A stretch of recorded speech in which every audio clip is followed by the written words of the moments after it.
CEOs love to say they worked harder than everyone else. They rarely mention being born in the right zip code, getting a loan from dad, or riding a bull market. Let's talk about the dirty secret behind success. Luck. Welcome back to the Slog Pod, where we're going to gut check the narratives we've been told and sold about work and success. Today, we're talking about luck, how we pretend it's not there, how it shapes upward mobility in our organizations, and why ignoring it fuels burnout and shame across corporate culture. I've coached leaders who think they're demigods because they've timed a market right or were picked by a sponsor. They spin a hero story and sell it to employees as just work hard like me. But that's not the whole story. And I've seen that in so many leaders over the years and have certainly been guilty of that myself.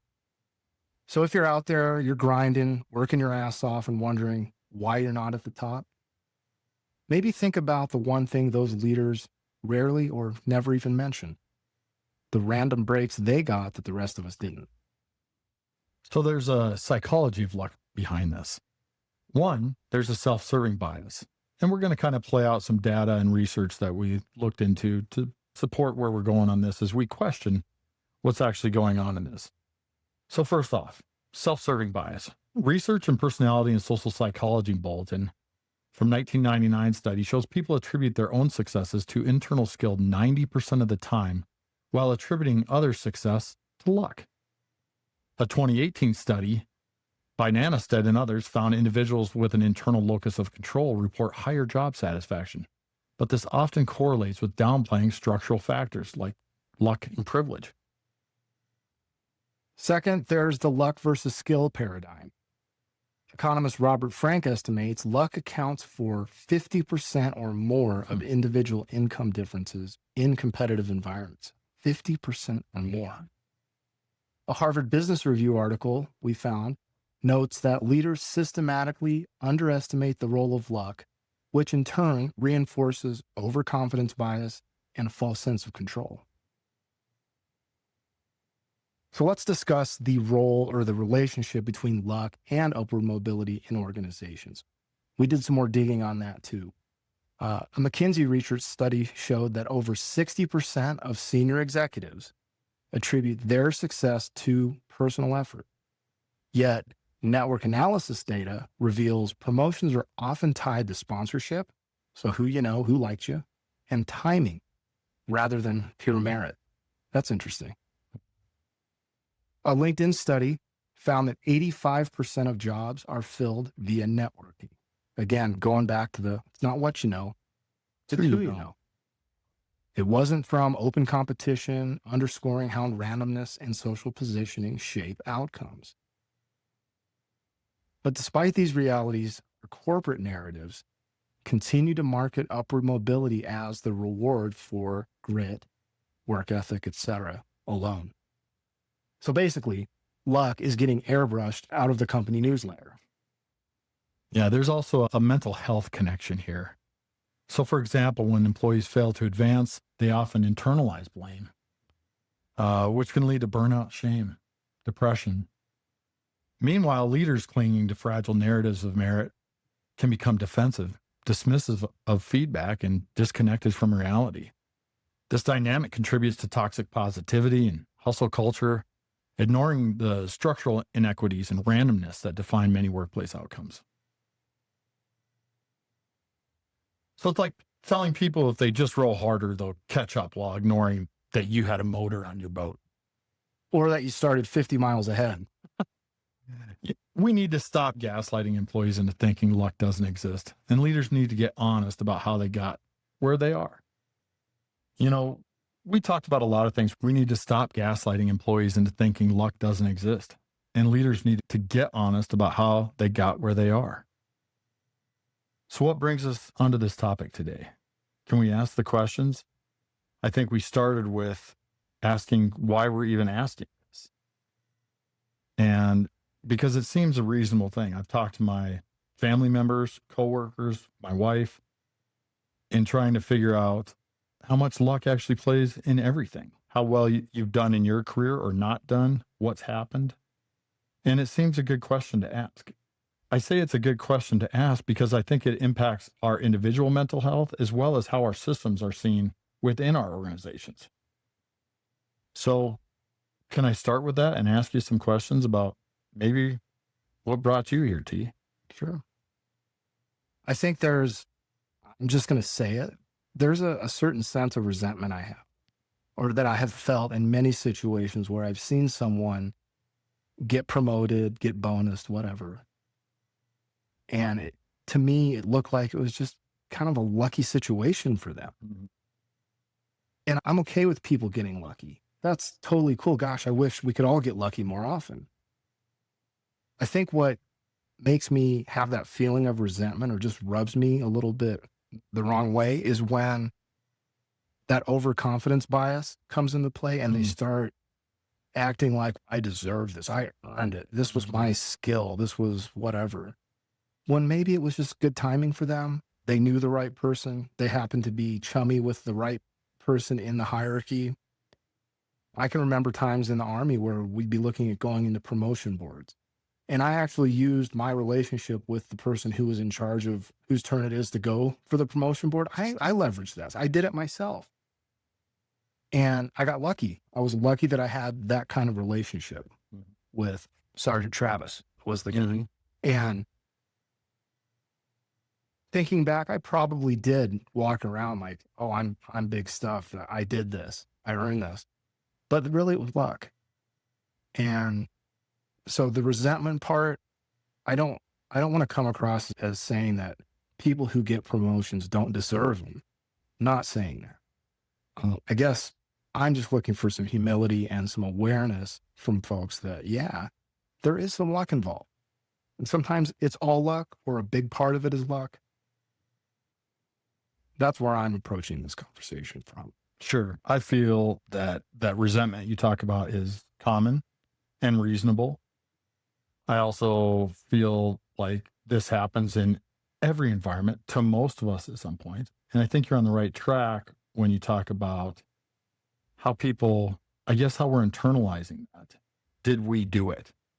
And there's something, and I guess I look at things like this. Some of it's luck, some of it's skill, some of it you made the right educated decision, as you talk about using your leverage as you had at some point uh, to get a promotion or whatever that was. Well, the argument against that, it's saying it's luck, is to say, well, you used what was available to you. You made an opportunity. Mm-hmm. And I get that also. I just look at it like that pendulum swings and you just never know where it goes.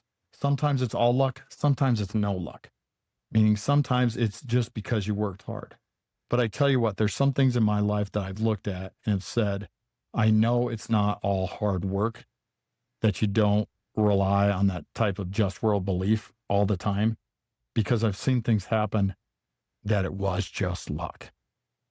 As you talk about our military experience, our commander dying, I tell you what, I watched that guy who's as smart as anybody is. He worked harder than anybody. And don't tell me that he made a bad decision and that's why he died. That was just really shitty luck. It was shitty luck. Yeah. And I look at things like that, and maybe that's a morbid or a really extreme example, but I think it drives home the point that that does exist, that luck piece can be so overwhelming that it is nothing else. And I think we also, as individuals, as we always talk about identity, and we are all walking through life, or at least most of us, with some sort of self-esteem needs, that sort of thing, that we like to play that narrative in our mind, the story that we're always saying. We like to play that out into our best interest, which is to say we deserve it. We made the decision. We worked hard. And that reinforces how we feel about things. Though I don't know that that's the case. And I think you brought up humility. It seems to me when I look at superiors to me, bosses now, I tell you what, that's probably the single most important factor that I look at. I want to know that they are humble, that they understand what they have is not because of how great they are. And that's it. Mm-hmm. And that's, I would say, always the case. Always the case.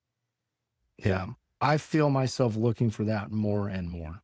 Mhm. And as I've gone through different jobs and I've gotten to know different bosses, that quality really stands out to me when they have that sense of humility. And you can tell pretty quickly Mm-hmm. if it's there just by how they talk to others. Mm-hmm. The way they make me feel when they're speaking with me. And that's a big part. So you just described an outcome there that this boss was able to instill in you something, meaning their behavior is now having an impact, creating an outcome in a system. And it sounds like it's good when they come across that way because they're provoking something in you that is healthy, correct? Yes. It's giving me all kinds of good things. It's I can trust this person a little bit Mm. more because they're, first of all, they're modeling what self-honesty is. I think humility requires self-honesty. And so if I see that quality of humility coming through, that's a pretty good indication to me that they have that their insecurities aren't going to be projected onto me, which I have enough of my own. I don't need them from my boss. I don't like having stuff like that held over my head, and I can't imagine most people do. But I think it happens more than we realize. And it's just in the way those leaders carry themselves. If they're lacking humility, conversely, now think about the outcomes involved with that. I mentioned one, my self-esteem takes a hit, but now there's another narrative happening within the system, within the team, the organization, or whatever, which is we need to be that way too. Sure. And so what should be That a sounds healthy, toxic. healthy competition is now toxic competition. Mhm. And those two things, have you seen both? Yes. I've been in healthy competition situations, and I actually, whether I got the promotion or not, I came out better for it. In the toxic ones, it's gross. There's some really bad outcomes in terms of how people communicate. So it sounds like part of those good outcomes are, and stop me if I'm putting words in your mouth, but it sounds like what you said, you're willing to trust that person more. I would assume that you're willing to go further for that person. Absolutely. I assume that your communications with that person are going to be more direct and genuine. Imagine what that does to a system when that's the type of culture that's being set up rather than the one you just described. Mhm. Seems much healthier. It does seem much healthier. And I wonder how much of that is going on. And again, I don't think that we're looking at things and going, well, we're mad because people got ahead and ended up in certain positions. I think we're looking at it and saying, let's be honest about what that is and find that humility because we think it creates a healthier system. Is that correct? Yes. So we've got some solutions or open questions as we leave today, right? So I guess one would be, can leaders acknowledge luck publicly? As you just described, can we get to a point where leaders say that? Because as you said, it provides a good outcome to you. It's putting in the place, a culture, a system that advantages that directness, genuineness, going further for your company, for your leaders, right? It reduces shame within teams. What else am I missing? It generates mutual respect, Hmm. which I think is important. I think back to leaders that I didn't respect and what that did to my even desire to work hard. It totally kills that. At least it did for me. Respect is important, and I think respect has to be earned as a leader. Certainly, there is some power or automatic respect that's, I guess, expected or built into a title and a hierarchy. But real respect, that's the small stuff. How they carry themselves, how they speak to others. Do they have that humility? For sure. You know, I think another one, just organizationally, what if our organizations were able to reframe that success story or what success is to include acknowledging that sometimes it is timing. You had support, others didn't. There's other systemic factors. Can we reframe that away from work hard, be the smartest, be the loudest, get the reward, and just be okay that sometimes those things happen. Fewer rumors going around. Well, so-and-so got promoted because they were fill in the blank. Sure. They were kissing up, or whatever. Sure. That rumor mill, talk about something that kills productivity, efficiency, cohesion, all those things. I mean, that's just a big downer when those types of things are flying around. If we're reframing our success stories and what that looks like, and everyone understands it and is okay with it, there's that agreement, that shared agreement. Imagine what that does for lubricating the wheels of that organization. Sure. I think it could be tremendously positive. I think it could be too. It also sounds difficult to incorporate if your system isn't already that way, or if leaders aren't, or if there's not a culture already in place that does that. As you're talking, I'm trying to figure out how that looks like in real time to change. I guess also I'd look at asking the question, can employees stop equating their worth, their personal worth, with career position? And if we're seeing these systems as being rigged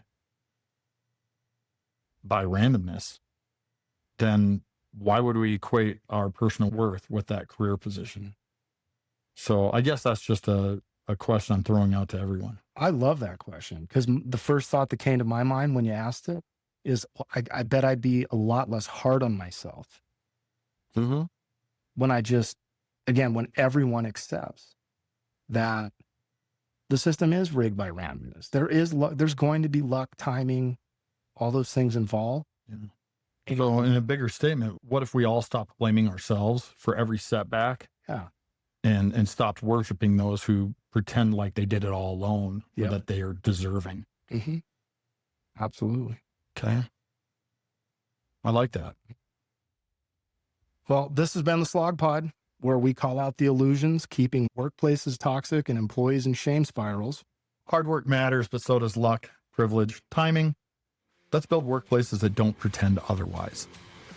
If you're tired of the hustle and want to create a healthier workplace story, reach out to us at theslogco.com. And until next time, keep slogging. Cheers.